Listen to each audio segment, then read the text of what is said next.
Salut à toi, c'est Hermès, ton moniteur auto-école, enseignant de la conduite et de la sécurité routière. Aujourd'hui, je te propose un examen complet du code de la route, commenté et corrigé. Allez, on perd pas de temps, on commence tout de suite.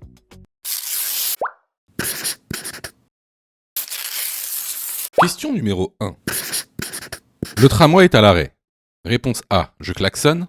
Réponse B, je passe avec prudence. Réponse C, je m'arrête.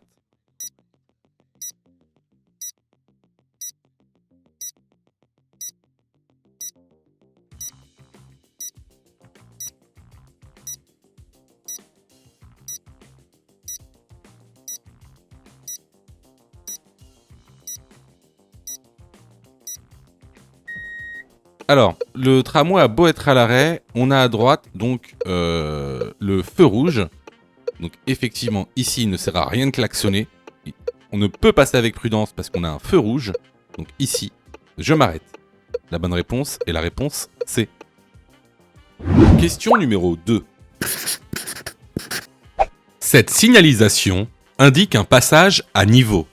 Oui, réponse A. Non, réponse B.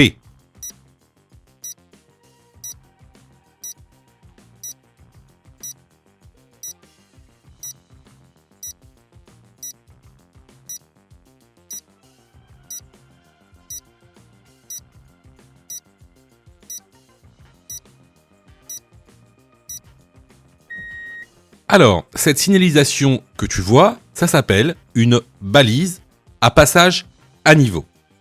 Il en existe 3 types. Une balise avec 3 bandes, une balise avec 2 bandes et une autre balise avec une seule bande. Qu'est-ce que ça veut dire concrètement ?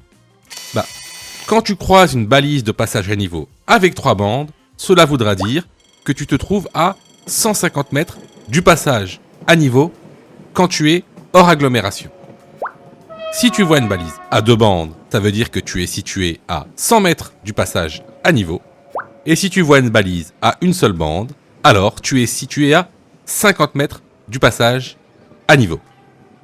Donc, pour répondre à la question, est-ce que cette signalisation indique un passage à niveau ? La bonne réponse est la réponse A. Question numéro 3. La fatigue augmente les risques d'accident. Oui, réponse A. Non, réponse B.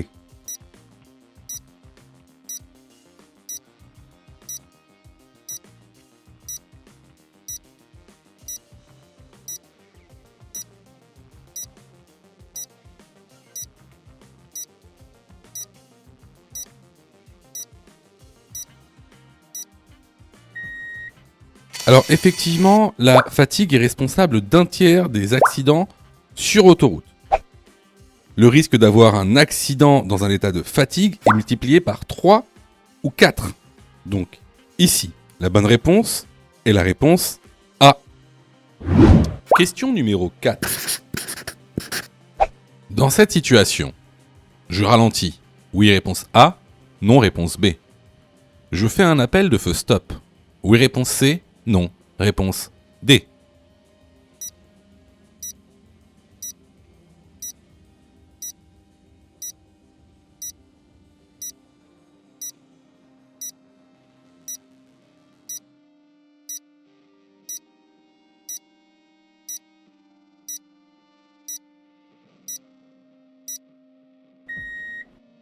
Alors, ici, tu vois bien qu'il y a donc la voiture grise devant nous qui s'insère inopinément sur notre voie. Et regarde bien, il a mis son clignotant droit. Derrière nous, il y a aussi une voiture qui nous colle. Hein. On sait qu'elle nous colle parce que on voit pas ses roues. Dans ce cas-là, effectivement, la voiture de devant s'insère inopinément, donc je ralentis. Aussi, ce qui est judicieux de faire, c'est de faire ce qu'on appelle des feux stop. Alors, c'est quoi un appel de feu stop ? C'est comme des appels de feu de route, mais pour l'arrière. En fait, les appels de feu stop vont permettre en fait de communiquer avec le véhicule qu'il y a derrière toi en faisant des appels de feu stop. Alors, c'est quoi un appel de feu stop ? Quand tu freines, ça va allumer les feux stop arrière. Hein? Donc voilà, là tu freines, ça va allumer les feux stop arrière. Et si tu freines à plusieurs reprises, eh ben ça va faire des appels de feux stop. Et ça va prévenir la voiture derrière toi qu'il se passe quelque chose, qu'il y a un danger. Lequel, il sait pas, mais il sait qu'il y a quelque chose. Donc ici, les bonnes réponses vont être les réponses A et C. Question numéro 5.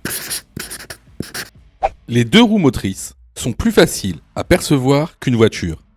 Oui, réponse A. Non, réponse B.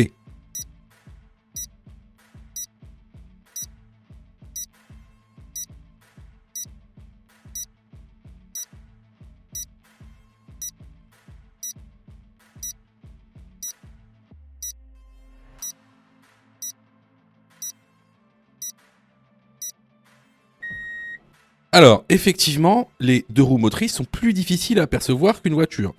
Pourquoi ? Tout simplement parce qu'elles sont moins grandes.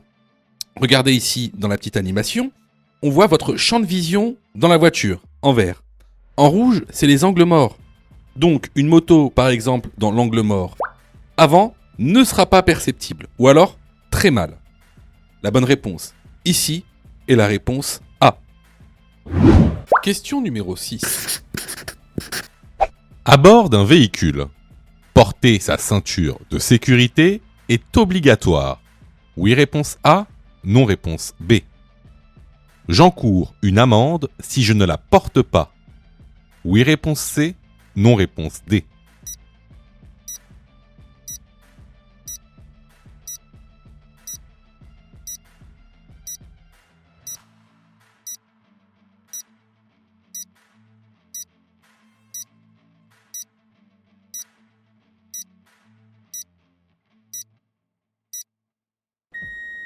Alors, la ceinture de sécurité est strictement obligatoire pour le conducteur et également les passagers à bord d'un véhicule. Si je ne la porte pas en tant que conducteur, j'encours une amende de 135 €, mais également un retrait de 3 points sur le permis de conduire. C'est une contravention de 4e classe. Les bonnes réponses ici sont les réponses A et C. Question numéro 7. J'aborde un carrefour à sens giratoire. Réponse A. Je cède la priorité à gauche. Réponse B. Je cède la priorité à droite.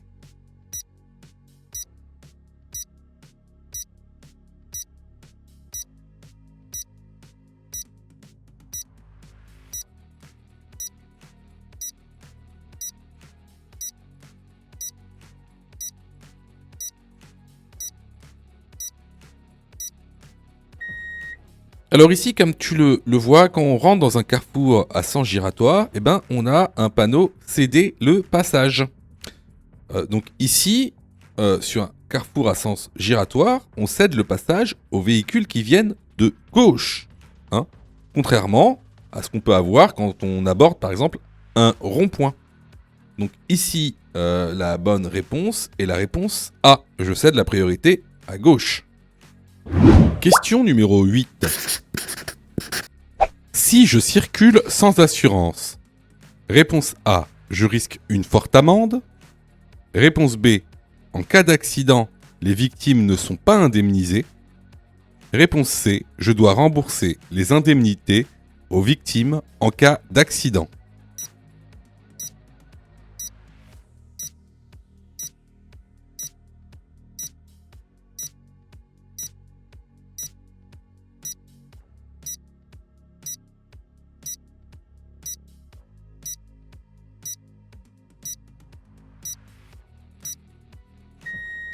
Alors, déjà, ça c'est sûr, si tu circules sans assurance, tu risques une très forte amende. En cas d'accident, en fait, les victimes vont être indemnisées par le fonds de garantie des assurances. Par contre, toi, tu devras rembourser le fonds de garantie des assurances. Donc tu devras rembourser les indemnités matérielles et corporelles. Donc ici, les bonnes réponses sont les réponses A et C. Question numéro 9. Dans cette situation, réponse A, j'accélère. Réponse B, je m'arrête.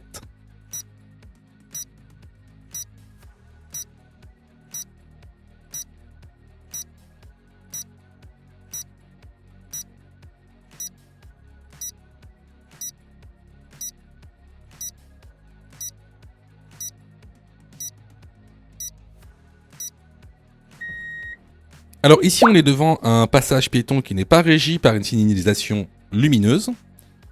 Et on a un piéton qui va traverser ce passage piéton.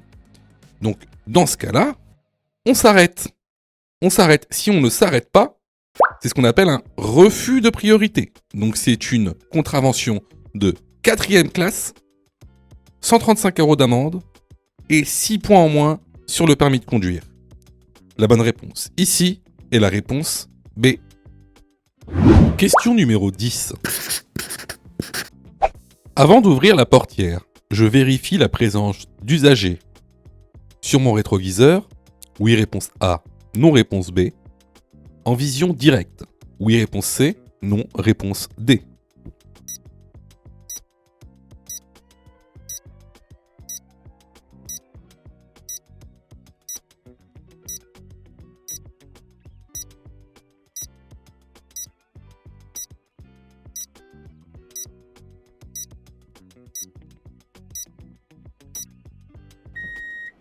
Alors, bien sûr, avant d'ouvrir ma portière, je vérifie sur mon rétroviseur s'il n'y a personne derrière.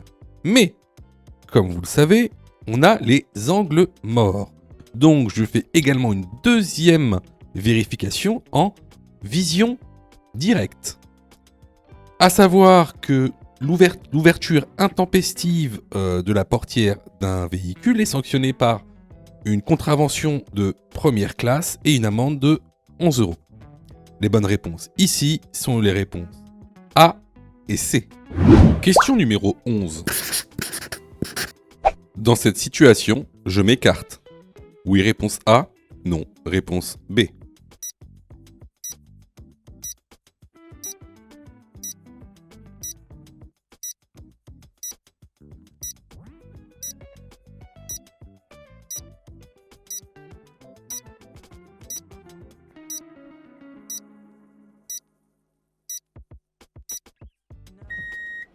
Alors, vous voyez au loin, il y a la petite camionnette blanche qui a ses feux arrière allumés.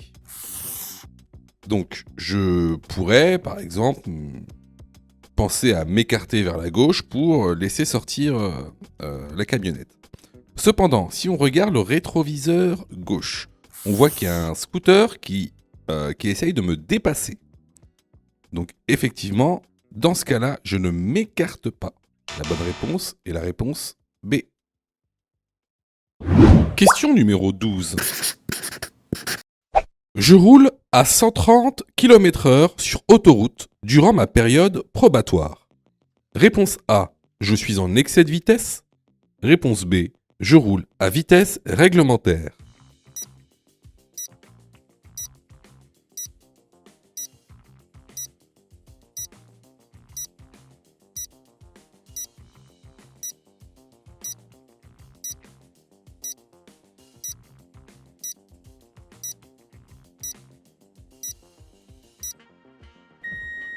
Alors, comme vous le voyez sur le document que vous retrouverez dans l'information, la vitesse maximale autorisée pour un probatoire sur autoroute est de 110 km/h.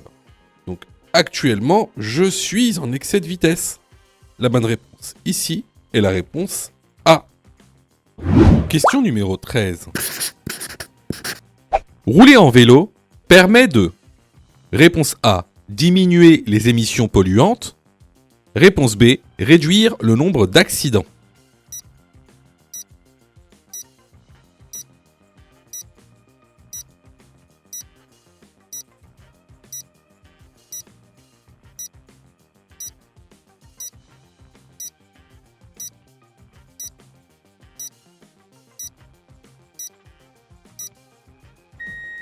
Alors effectivement, se déplacer en vélo fait partie de l'écomobilité, tout comme les déplacements via les transports en commun, l'écopartage ou le covoiturage.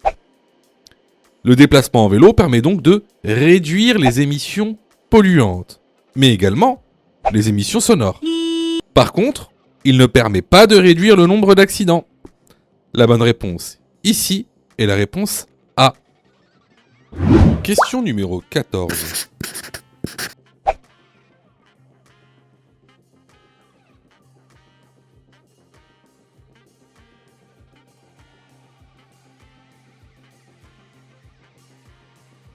Je peux empiéter sur la voie du tramway pour contourner le véhicule. Oui, réponse A. Non, réponse B.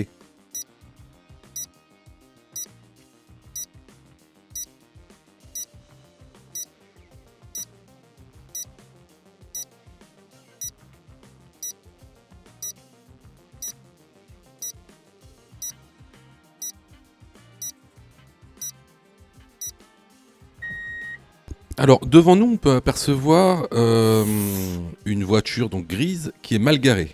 Donc là, si je reste sur ma voie, il y a des chances pour que je percute ce véhicule.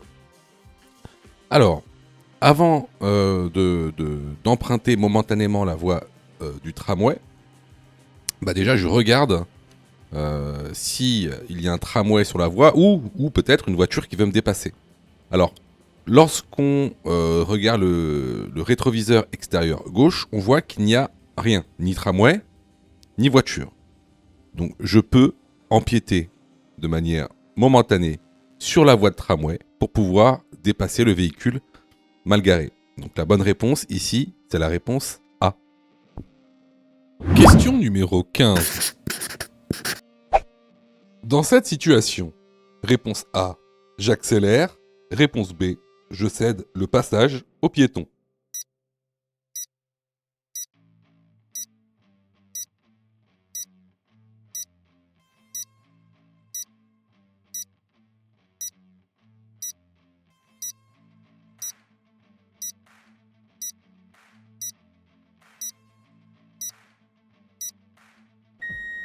Alors, ici, il faut que tu vois deux choses. La première, c'est que le piéton est sur ta voie de circulation. De plus, on voit très bien qu'il a l'intention de traverser la rue. Donc, pour ces deux raisons, ce que tu vas faire ici, c'est que tu vas céder le passage au piéton. Effectivement, tu vas pas accélérer parce qu'il y a un danger devant toi et surtout, c'est un danger avec un usager vulnérable. Donc la bonne réponse ici est la réponse B. Question numéro 16. Ma distance de sécurité est suffisante. Oui, réponse A. Non, réponse B.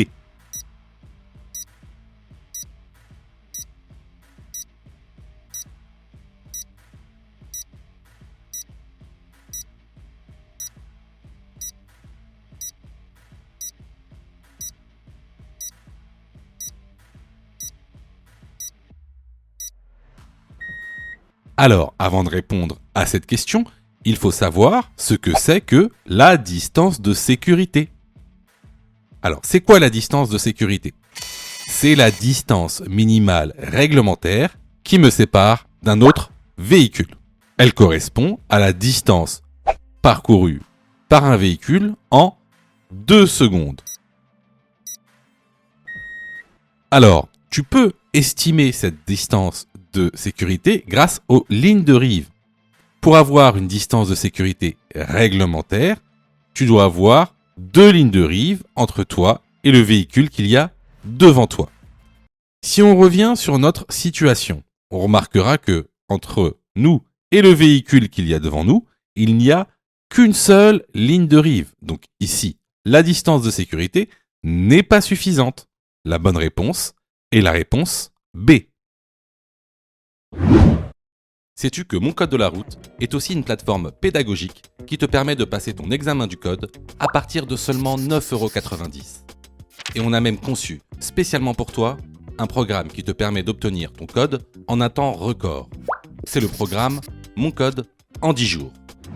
Avec un calendrier de révision personnalisé, un contenu pédagogique par thème conforme à la nouvelle réforme, des nombreux tests d'examen blanc issus de l'examen officiel, accessibles sur smartphone, tablette et PC durant 1 an et en accès illimité. Et surtout, cette formation est 100% remboursée en cas d'échec à l'examen.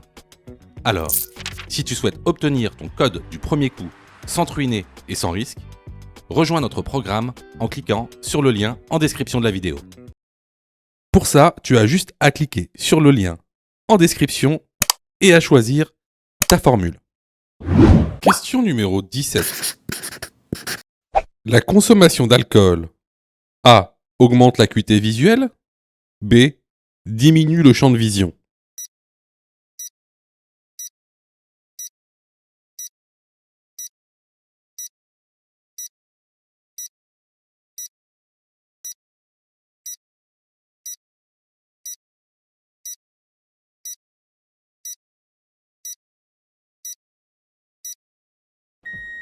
Alors, j'aime beaucoup cette question parce que tu vois, ça va nous permettre de réviser des notions très importantes et que souvent les élèves n'intègrent pas assez. Alors, on va revenir sur 2 choses, l'acuité visuelle et le champ de vision. Alors, déjà, on va commencer par l'acuité visuelle. Alors, c'est quoi l'acuité visuelle? Donc, l'acuité visuelle, c'est la capacité de discerner un objet à une certaine distance. C'est aussi simple que ça. Vous voyez, c'est le test que vous faites quand vous allez chez l'ophtalmo et qui vous demande de lire des lettres de plus en plus petites. Voilà. Ça, c'est l'acuité visuelle. Ensuite, on a le champ visuel. Alors, le champ visuel, c'est quoi? En fait, c'est la portion de l'espace qu'on voit, soit avec un œil, soit avec les 2 yeux. En général, quand on parle de champ visuel, on parle de champ visuel binoculaire, qui est, pour un être humain, à peu près de 120 degrés à l'arrêt. Alors, en général, l'alcool a pour effet de réduire et le champ visuel et l'acuité visuelle. Donc, ici, la bonne réponse sera la réponse B. Donc, la consommation d'alcool diminue le champ de vision. Question numéro 18. Je suis responsable si un cycliste percute ma portière. Oui, réponse A. Non, réponse B.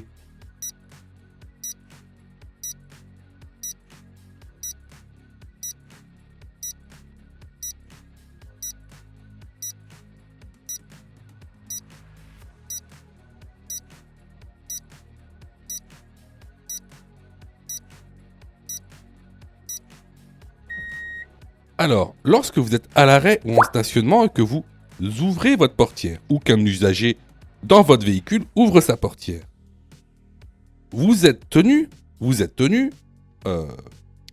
d'assurer la sécurité des autres usagers de la route avant de l'ouvrir. Si vous l'ouvrez et que vous causez un accident, que ce soit un accident avec dommages matériels ou corporels, vous serez tenu responsable dans la majorité des cas. Donc ici, est-ce que je suis responsable si un cycliste percute ma portière? La bonne réponse est la réponse A. Question numéro 19. La ceinture de sécurité est facultative dans un véhicule de particulier. Oui, réponse A. Non, réponse B.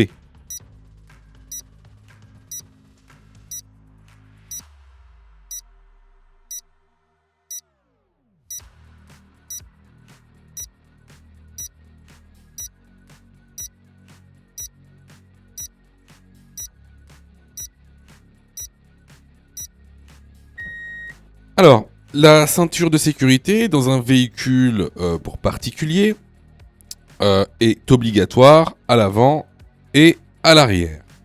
Alors, cependant, il y a des exceptions. Vous pouvez être exempté du port de la ceinture de sécurité pour plusieurs raisons. Par exemple, si vous avez un certificat médical. Alors attention, c'est pas un certificat médical que vous allez chercher chez le médecin de ville. C'est un certificat médical, en fait, qui est agréé par la préfecture. Vous pouvez être aussi exempté si vous conduisez un véhicule d'intérêt général, si vous conduisez par exemple un taxi, ou si vous conduisez par exemple des véhicules qui effectuent des livraisons en porte-à-porte.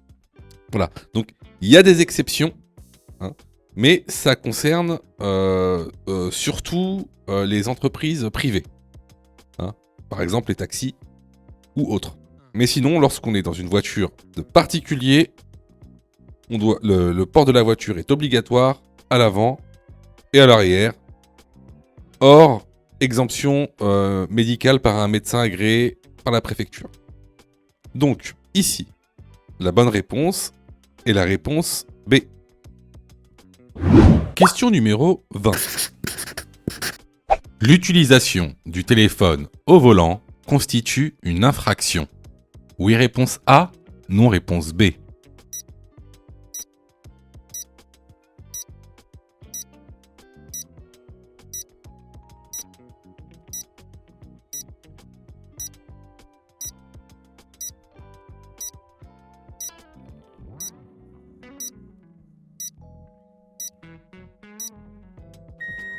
Alors, l'utilisation du téléphone au volant est une infraction. Elle constitue une contravention de 4e classe qui est punie par un retrait de 3 points et 135 € d'amende. La bonne réponse ici est la réponse A. Je vois que tu es super motivé pour avoir ton code.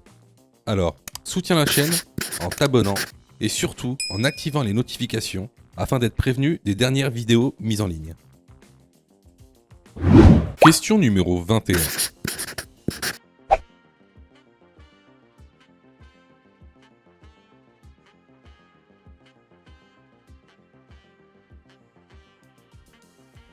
Un groupe de personnes s'apprête à passer le passage piéton.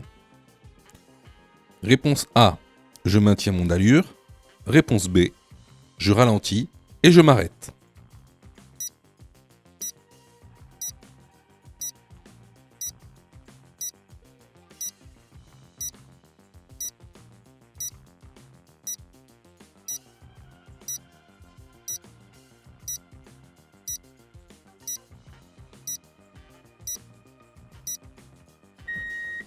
Alors dans cette vidéo, on peut voir que il y a un groupe de personnes qui s'apprêtent à passer le passage piéton et qui sont cachées par le camion. En passant, on pourrait dire que le camion est très très mal garé. C'est ce qu'on appelle un stationnement très gênant, voire dangereux. Parce qu'on ne peut pas apprécier le passage piéton. Donc là, effectivement, la bonne réponse est la réponse B. Je ralentis et je m'arrête. Question numéro 22. Lors d'un accident, après avoir protégé les lieux, je dois alerter les secours. Oui, réponse A. Non, réponse B.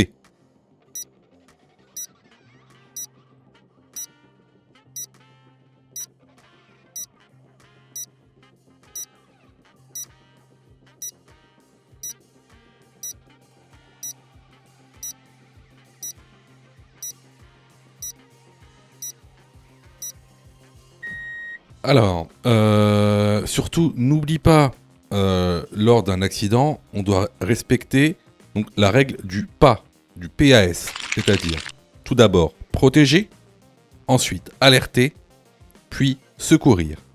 Ça, c'est vraiment du cours, tu dois le connaître vraiment par cœur. Je te conseille vivement de te former pour justement pas te tromper sur des questions basiques de cours. Une fois qu'on a protégé les lieux, donc on doit alerter les secours. Donc alerter les secours, qu'est-ce qu'on leur dit quand on les a au téléphone? Déjà, tu dois leur donner le nombre de victimes. Ensuite, le type de victime. Par exemple, si c'est des motards, si c'est des cyclistes, ou si c'est des personnes dans leur voiture. Ensuite, leur dire si elles sont conscientes ou inconscientes. Très important. Si elles respirent ou non. si elles ont des hémorragies aussi ou non. Donc voilà, c'est quoi alerter. Donc ici, à la question, lors d'un accident, après avoir protégé les lieux, je dois alerter les secours? La réponse est oui. Question numéro 23. Je circule sur une route non éclairée de nuit. La visibilité est faible. J'allume donc mes feux de croisement. Oui, réponse A. Non, réponse B.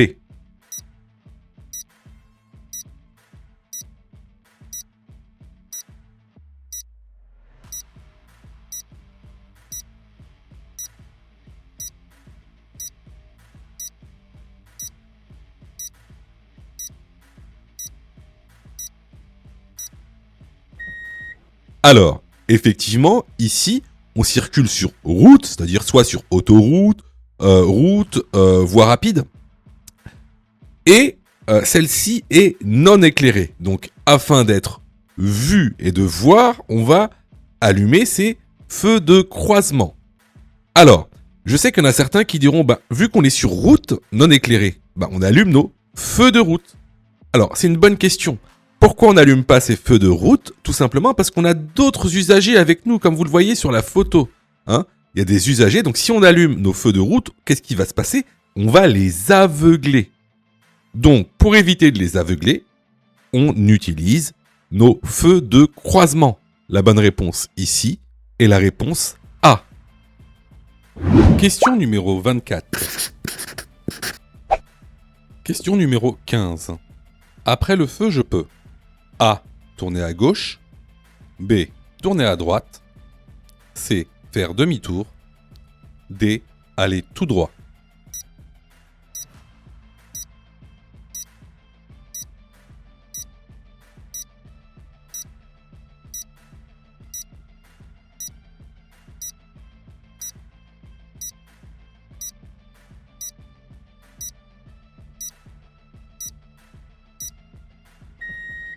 Alors, avant de répondre à la question, je vous conseille d'aller sur une de mes vidéos. J'ai fait une vidéo complète disponible sur ma chaîne sur les panneaux d'interdiction et d'obligation. Alors ici, on se retrouve face à deux panneaux. Donc l'un qui est celui de l'interdiction de tourner à droite et l'autre, juste en dessous, celui de l'interdiction de faire demi-tour. Donc ces deux panneaux sont effectifs seulement pour cette intersection. Donc, après le feu, je peux tourner à gauche ou aller tout droit. Les bonnes réponses sont la réponse A et D. Question numéro 25. Je vais m'engager dans un carrefour à sens giratoire. Je suis placé sur la voie de gauche afin de tourner à gauche. Réponse A. Je suis bien placé. Réponse B. Je suis mal placé.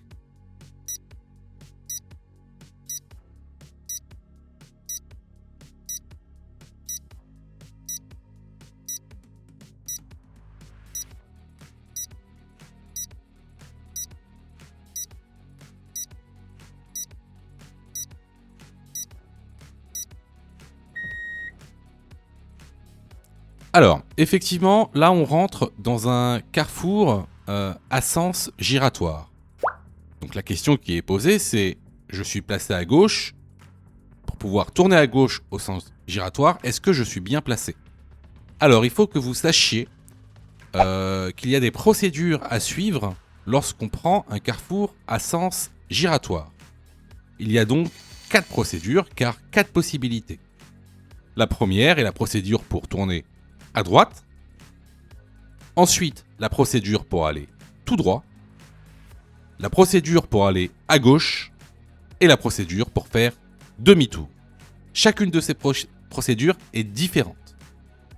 Donc, pour savoir si on est bien placé, on va regarder la procédure pour tourner à gauche. Procédure pour tourner à gauche dans un carrefour à sens giratoire. Tout d'abord, on se met sur la voie de gauche. Une fois arrivé au marquage au sol du céder le passage, je m'assure qu'il n'y a personne dans le sens giratoire, car je dois céder le passage au véhicule venant de gauche. Je m'engage dans le sens giratoire en prenant la voie de gauche du sens giratoire. Une fois arrivé à la portion qui clignote, je vais commencer à m'engager sur la voie de droite du sens giratoire. Avant ça, comme je change de voie, j'effectue mes contrôles. Rétroviseur droit, puis angle mort droit. S'il n'y a personne sur cette voie, je mets mon clignotant, je m'engage sur la voie de droite du sens giratoire. Une fois arrivé dans la rue dans laquelle je veux tourner, encore une fois, je dois effectuer 2 contrôles. Tout d'abord, le contrôle à gauche, pour m'assurer que personne va venir me couper la trajectoire. Donc, rétro gauche plus angle mort gauche. Ensuite, contrôle droit. Rétro droit plus angle mort droit. Une fois que je me suis assuré qu'une personne ne vient à gauche ni à droite, je tourne dans la rue. Donc, est-ce que je suis bien placé pour tourner à gauche? La réponse est la réponse A. Question numéro 26. Le réservoir du liquide de refroidissement se trouve. Réponse A en A. Réponse B en B. Le niveau se vérifie sur un sol. En pente, réponse C. Plat, réponse D.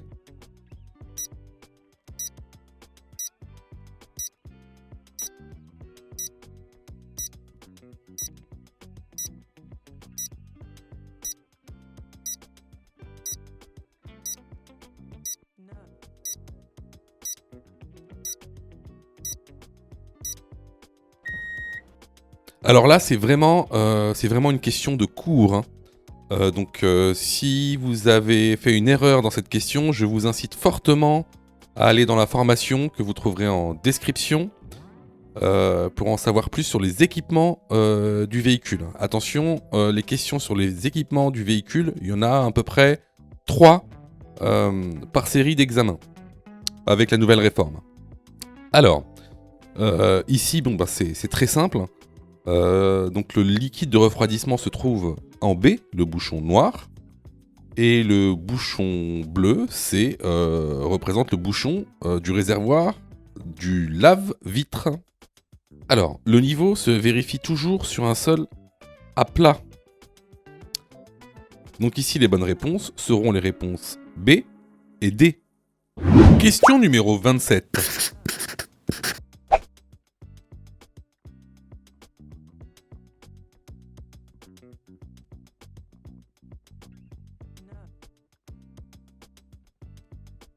Je vais m'engager dans un carrefour à sens giratoire. Je m'engage avant le véhicule à gauche. Oui, réponse A. Non, réponse B.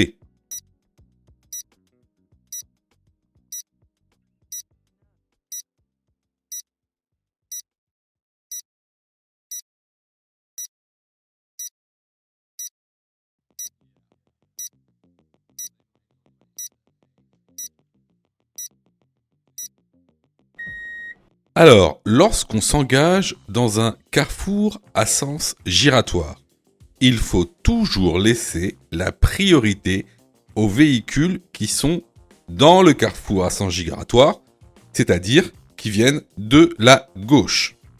Alors, comment ça se passe concrètement ? Quand on arrive au niveau des traits épais qui délimitent le céder le passage, on fait très attention à ce que dans cette zone du carrefour à sens giratoire, il n'y ait personne afin que je puisse m'engager.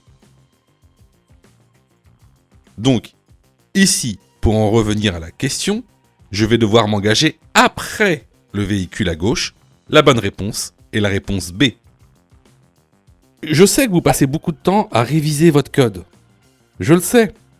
Sûrement que même vous avez une application gratuite. Mais vous savez, les applications gratuites, si c'est gratuit, ne pensez pas que vous allez avoir de la qualité. D'accord ?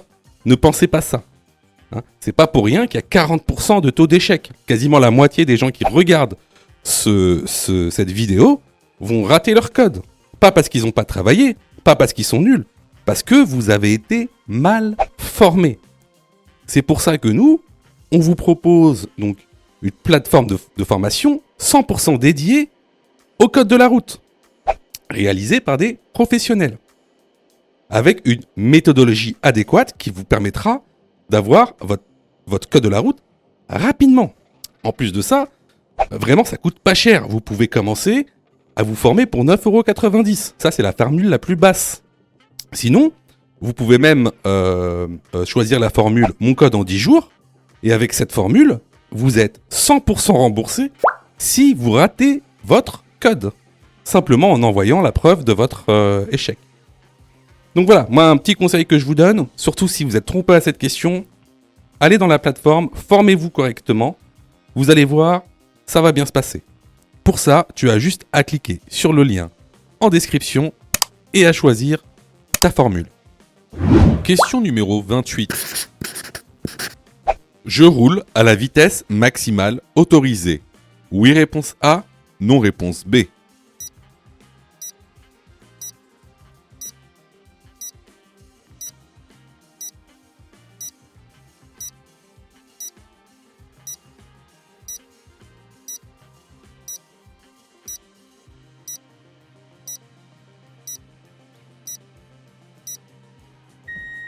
Alors ici c'est évident, vous voyez bien qu'il y a une tempête de neige, que la visibilité est fortement réduite et que la chaussée est glissante.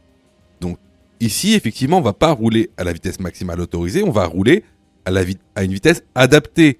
C'est quoi une vitesse adaptée ? On roule comme on peut, à la vitesse à laquelle on peut rouler. Et même parfois, vous allez voir, cas très rare, vous allez être obligé même de vous arrêter. Tellement ça va être compliqué que vous ne verrez plus rien. Donc ici, la bonne réponse est la réponse B. Question numéro 29. Le camion roule à faible allure. Réponse A, je le dépasse par la droite. Réponse B, je ralentis.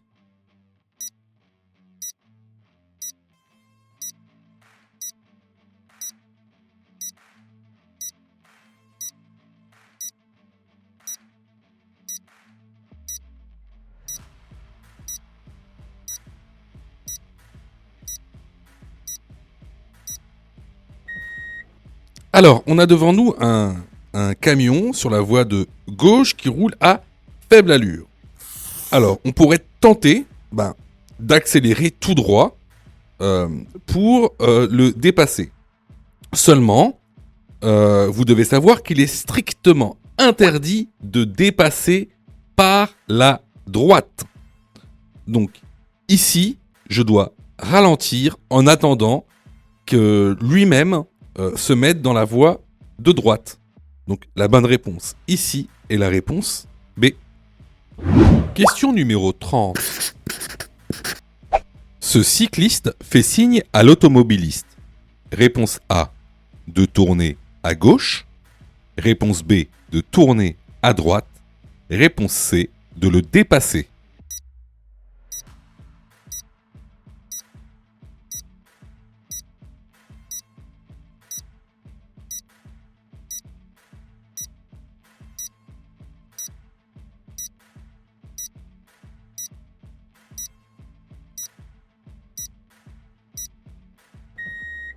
Alors ici on voit que le cycliste a tendu sa main gauche. Donc cela signifie qu'il souhaite tourner à gauche. La bonne réponse ici est la réponse A. Les vidéos sont totalement gratuites. Donc abonne-toi pour aider la chaîne. Et surtout, active les notifications pour être prévenu des dernières vidéos et avoir ton code beaucoup plus rapidement. Question numéro 31. Je viens d'avoir mon permis en conduite accompagné, dite apprentissage anticipé de la conduite. Ma période probatoire est de réponse A, 3 ans. Réponse B, 2 ans.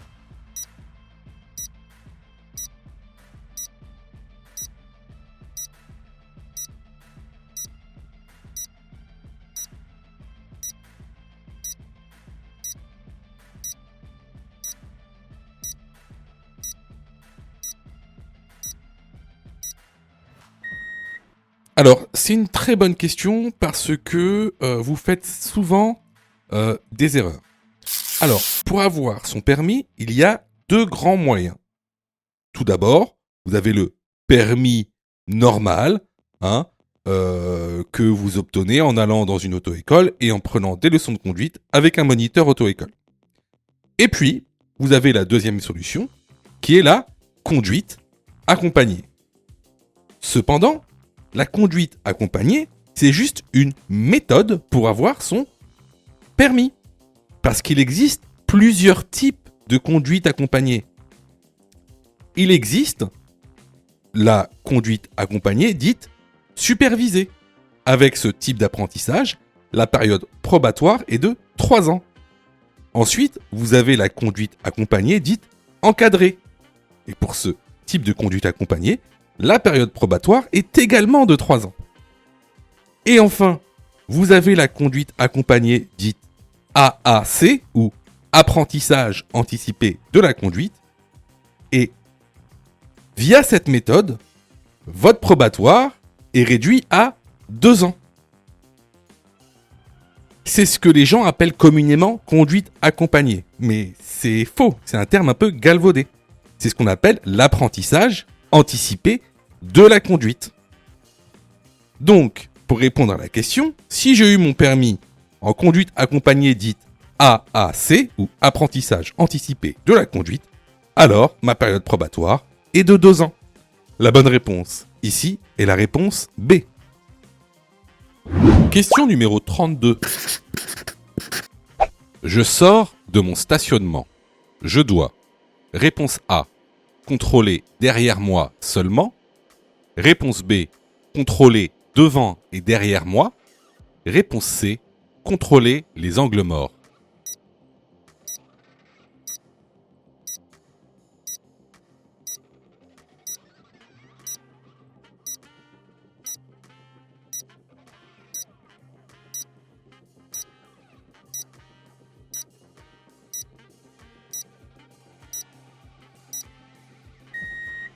Alors ici, dans ce contexte, on a une voiture qui veut sortir de son stationnement, qui est un stationnement en créneau. Vous remarquerez que c'est une rue à double sens de circulation. On a devant nous une voiture, et si vous regardez le rétro gauche, on a une voiture aussi derrière nous. Alors, comment faire pour sortir d'un stationnement en créneau ? Tout d'abord, on va regarder ce qui se passe devant nous. Vous allez me dire, en fait, c'est pas si important ça ce qui se passe devant nous, puisqu'on va rester sur notre fil. Oui, mais il peut se passer plein de choses devant nous. Par exemple, il peut y avoir une voiture en sens inverse qui en double une autre. Ou par exemple, il peut y avoir juste devant nous une personne qui souhaite traverser la rue. Ensuite, ce qu'on va faire, c'est qu'on va regarder notre rétroviseur intérieur. Pourquoi ? Tout simplement, afin de savoir s'il n'y a pas une autre voiture derrière nous qui est garée et qui souhaite elle aussi sortir de son stationnement. Ensuite, ce qu'on va faire, c'est qu'on va regarder notre rétro extérieur. Une fois qu'il n'y aura plus personne sur le rétro, on fera notre contrôle d'angle mort, puis on mettra notre clignotant, et là, on pourra sortir de notre stationnement. Donc, ici, les bonnes réponses sont les réponses B et C. Question numéro 33.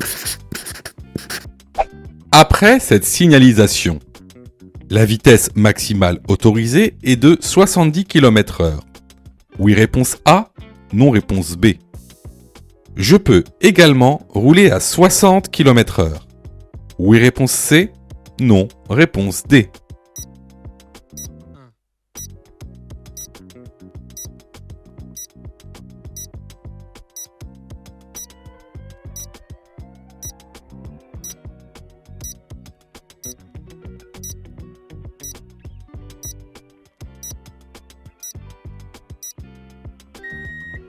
Alors, comme tu le vois ici, on a un panneau d'interdiction qui indique une vitesse maximale autorisée de 70 km/h. Je peux donc rouler à 60 km/h. Les bonnes réponses ici sont les réponses A et C. Question numéro 34. Je désactive le régulateur de vitesse en appuyant sur la pédale de frein. Oui, réponse A. Non, réponse B.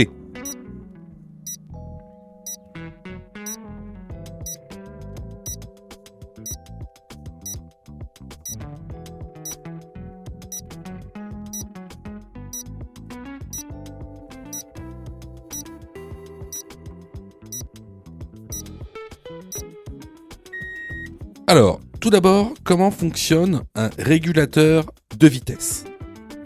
Alors, le régulateur de vitesse, c'est une fonction qui permet de maintenir ton véhicule à une vitesse présélectionnée sans appuyer sur l'accélérateur. Alors, pour mettre en service le régulateur de vitesse, il faut appuyer sur le contacteur Mode pour sélectionner la fonction de régulateur de vitesse.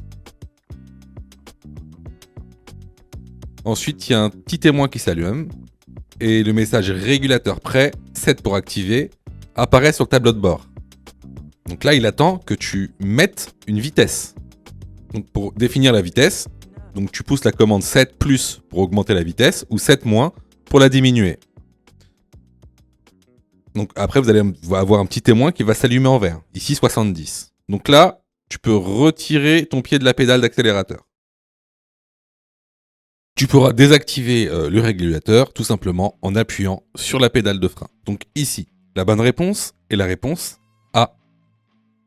Je vous invite fortement à aller dans la formation. On vous expliquera tout. Clairement, si tu as répondu faux à cette question, ça montre... Alors, ça montre pas que t'as pas révisé. Je suis sûr que tu as passé beaucoup de temps à réviser, à faire des séries, mais ça montre que tu n'as pas les notions essentielles. Voilà. Que tu as été mal formé. Alors, je sais pas où tu as été formé, mais en tout cas, tu as été mal formé, parce que c'est une question de base. C'est vraiment une notion de base. Et puis, c'est bête de ne pas vouloir te former, parce que, par exemple, nous, on a mis en place une plateforme où tu peux te former à partir de 9,90 €. 9,90 € pour être formé correctement. En plus, si tu choisis de prendre la formule Mon code en 10 jours pour avoir ton code plus rapidement, tu es remboursé à 100% si tu échoues à ton examen. Juste en montrant ta preuve d'échec. Voilà. Donc, écoutez, moi je vous conseille vivement de vous former, sachant que vous savez, ça coûte pas cher. Et en plus, si vous n'êtes pas prêt à mettre 9 € ou 40 € pour vous former correctement au code de la route, sachez que juste après, c'est le permis de conduire, c'est la conduite. C'est-à-dire que le permis de conduire coûte en moyenne 2000 € à peu près. C'est 37 heures en moyenne d'heures de conduite pour obtenir son permis en France. À peu près 2000 €, quoi, un peu moins. C'est 1800 €. Donc, si t'as pas 40 € ou 10 € pour te former au code de la route, ça va être compliqué de passer ta conduite et donc ton permis de conduire. Parce que là, ce sera 2000 €. Donc voilà, écoutez, on passe à la prochaine question. Question numéro 35. Les transports en commun permettent de réduire les émissions de CO2. Oui, réponse A. Non, réponse B.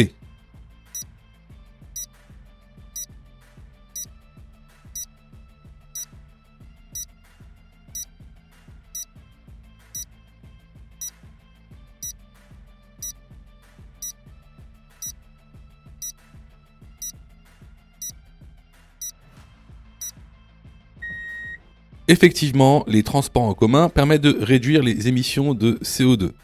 La bonne réponse ici est la réponse A. Question numéro 36. Je ralentis.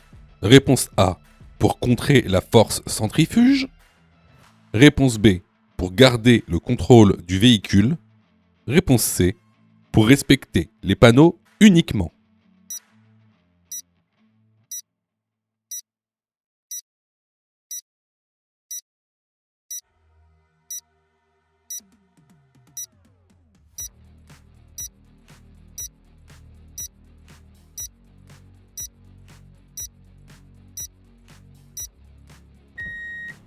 Alors là, on rentre dans une trajectoire courbe. Donc effectivement, on va ralentir pour contrer la force centrifuge afin de garder le contrôle du véhicule et pas seulement pour respecter les panneaux. Les bonnes réponses ici sont les réponses A et B. Si tu aimes le contenu, alors prends quelques secondes pour liker la vidéo. C'est très important. Cela nous permet d'être mieux référencés et donc de te présenter encore plus de vidéos pour que tu puisses obtenir ton code le plus rapidement possible. Question numéro 37. Pour gonfler mes pneus, je dois me référer à l'étiquette qui se trouve généralement sur le flanc de la portière avant. Oui, réponse A. Non, réponse B.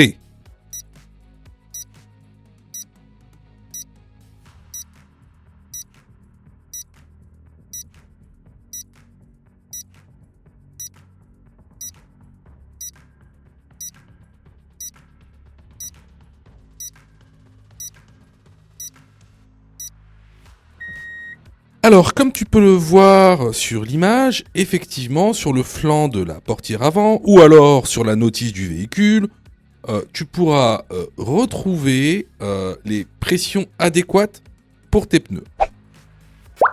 Alors, oui, mais comment lire cette étiquette? Alors, c'est très simple. Ici, on a un exemple d'étiquette de pression des pneus. Il y aura tout d'abord 2 colonnes. La première sera pour les roues avant. La deuxième sera pour les roues arrière. Ensuite, on a 2 lignes. La première pour une charge normale et la deuxième pour un véhicule qui est vraiment chargé. D'ailleurs, tu peux voir, il y a 5 personnes plus 3 bagages. Donc, selon la position des roues et selon le chargement, tu auras des pressions différentes.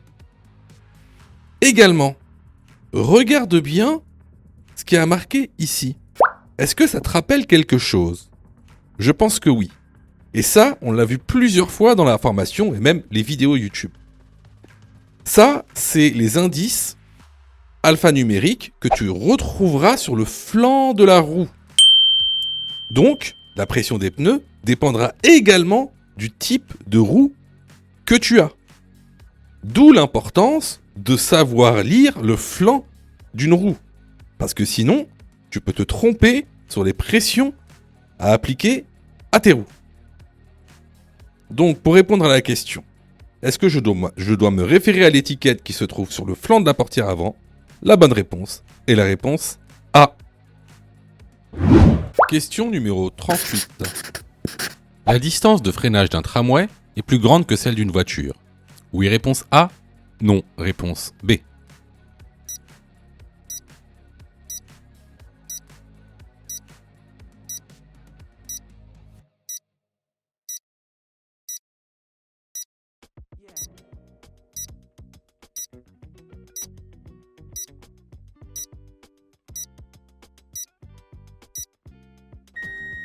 Comme le montre ce document que je vous mets à disposition, ben oui, effectivement, plus un véhicule sera lourd, plus il aura du mal à freiner.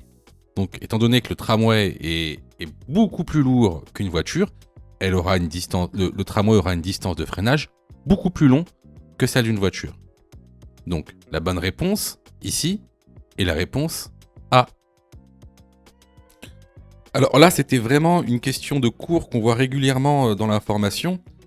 Donc, si vous avez eu faux à cette question, vraiment, je vous incite vraiment à vous former, hein, que ce soit chez nous ou ailleurs. Alors, je reçois plusieurs messages de votre part, d'ailleurs, je vous en remercie.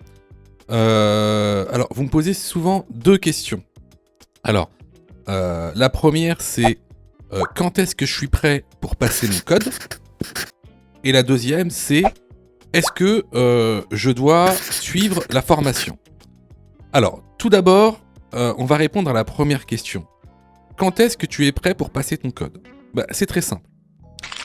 Si tu fais moins de 5 fautes sur les 5 dernières séries d'examens blancs que tu as fait, alors tu es prêt à passer le code de la route. Donc attention, hein, ça veut dire qu'il faut que sur les 5 dernières séries que tu as faites, de manière consécutive, il n'y a pas une seule série où tu as fait plus de 5 fautes. Donc si tu as fait plus de 5 fautes à une seule série, il faut que tu continues à faire des examens blancs. La deuxième question. Est-ce que il serait mieux pour moi de prendre une formation ? Alors, là, c'est pareil. Si tu fais 8 fautes ou plus sur les 5 dernières séries d'examens blancs que tu as faites, alors, il est vivement conseillé de te former. Ça veut tout simplement dire que il te manque certaines notions essentielles. Ça veut pas dire que tu connais pas ton cours, ça veut dire qu'il te manque des notions essentielles pour pouvoir progresser. Et clairement, c'est pas en faisant des examens blancs que tu vas progresser. Tu vas même plutôt stagner. Voilà. Donc si tu as fait 8 fautes ou plus sur l'une des 5 dernières séries que tu as faites, je te conseille vivement de te former. Surtout que on a mis en place donc une plateforme pédagogique qui répond vraiment à tous vos besoins. On a fait en sorte que tout le monde puisse se former au code de la route. Vous avez la formule standard, par exemple, qui est à 19,90 € par an. Donc vous payez une fois 19,90 € et vous avez le droit à toute la plateforme pendant 1 an en illimité, avec tous les cours, tous les 10 thèmes, plus de 1200 questions issues de l'examen officiel, commentées et corrigées. Vous avez pour ceux, par exemple, qui veulent passer leur code rapidement, la formule à mon code en 10 jours, pour passer son code en 10 jours, qui est à 39,90 € par an, en illimité. Et en plus, si vous ratez votre code, eh ben vous êtes 100% remboursé, seulement en envoyant votre preuve d'échec. Sinon, pour ceux qui le souhaitent, vous avez la plus petite formule, la formule basique, qui est à 9,90 € par semaine. Celle-ci, c'est une formule qui est hebdomadaire, qui en général est réservée à ceux qui ont déjà passé leur code et qui ont échoué. C'est une sorte de remise à niveau. Donc, vraiment, il y en a pour tous les besoins et il y en a aussi pour tous les prix. Et c'est vraiment pas cher. Ce serait bête de rater son code alors que vous auriez pu vous former pour 9,90 €. Pour ça, tu as juste à cliquer sur le lien en description et à choisir ta formule. Question numéro 39. Ce panneau indique un emplacement ou une aire de stationnement dédiée au covoiturage. Oui, réponse A, non, réponse B.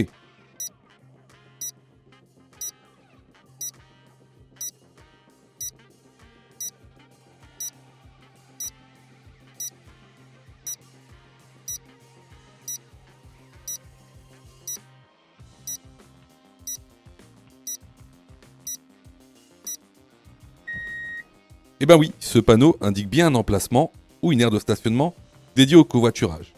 À ne pas confondre avec le panneau d'écopartage.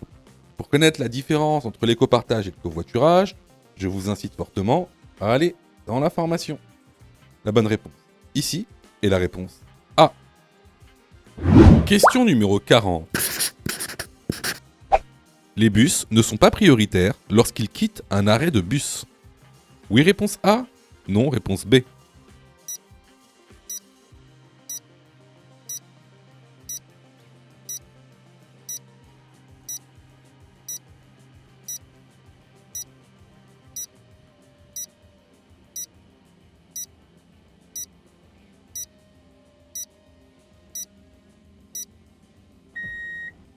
Alors, ça, c'est une spécificité que vous devez connaître. De toute façon, ça va revenir très souvent dans les questions, vous allez voir.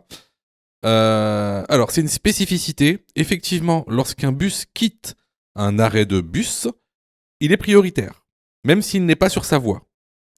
Donc ici, la bonne réponse est la réponse B. Si tu as fait 8 fautes ou plus, ne panique pas. Rejoins-nous sur notre plateforme pédagogique en ligne en cliquant sur le lien en description de la vidéo. Tu pourras alors choisir la formule qui te convient.